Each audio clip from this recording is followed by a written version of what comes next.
আসসালামু আলাইকুম। আজকে আবার একটা গ্রামীণ দৃশ্য নিয়ে চলে আসলাম। আজকের দৃশ্যটা আমরা অঙ্কন করব কৌশলে। খুব সহজভাবে আমরা দৃশ্যটা অঙ্কন করব।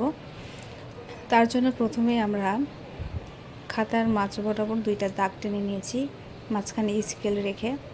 এবার এখান থেকে আমরা দুইটা ঘর আঁকাবো।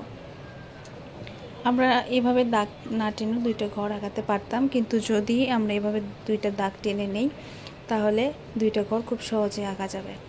তো তার জন্যে আমরা প্রথমে দুইটা দাগের মাঝখানে এম এঁকে নিয়েছি এবং সেখান থেকে দুইটা ঘরের চালা তৈরি করে নিয়েছি।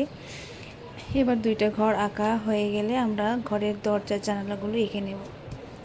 এই ঘরে আমরা দরজা এঁকে নিচ্ছি এবং পাশে আমরা জানালা তৈরি করে নেব। এবার যেগুলো বাড়তি দাগ রয়েছে এগুলো আমরা রাবার দিয়ে মিশিয়ে নেব। তো বাড়ির দুই পাশে আমরা একটা গাছ আঁকাবো। তার জন্য আমরা গাছের শেপে দুইটা লম্বা দাগ দিয়ে নিয়েছি এবং গাছের শিকড় এঁকে নিয়েছি। এবার একটা এইচবি পেন্সিল দিয়ে আমরা গাছের আকৃতিটা তৈরি করে নিলাম। এবার আমরা ম্যাটারুল 4B পেন্সিল দিয়ে আমরা গাছটা এঁকে নিলাম। আমাদের গাছটা আঁকা হয়ে গিয়েছে। এবার এই দাগের উপর দিয়ে আমরা ঝাউ গাছ অঙ্কন করব। এটা অঙ্কন করার জন্য শুধু বাঁকা বাঁকা করে দাগ দিলেই দূরের গাছপালা ঝাউ গাছ বোঝা যায়। এবার এর উপরে আমরা একটা সূর্য আঁকাবো এবং সূর্যের রশ্মিগুলো আমরা দিয়ে নিলাম। তো আকাশটা খালি খালি জন্য আমরা সাদা মেঘ আঁকবো।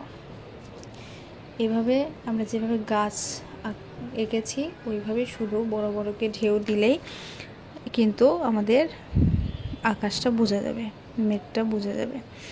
এবার আমরা এই পাশে আমরা নদী আঁকাবো। আপনারা একটা টান দিয়েও নদী আঁকালে সুন্দর লাগবে, আবার দাগটা যদি ডাবল করে দেন তাহলে পাড়টা উঁচু মনে হবে। দেখেন এখন মনে হচ্ছে যে নদীর পাড়টা উঁচু মনে হচ্ছে। আমাদের দৃশ্যটা অঙ্কন করা শেষ। এবার এখানে পানি বোঝানোর জন্য আমরা ছোট ছোট দাগ দিয়ে নিচ্ছি।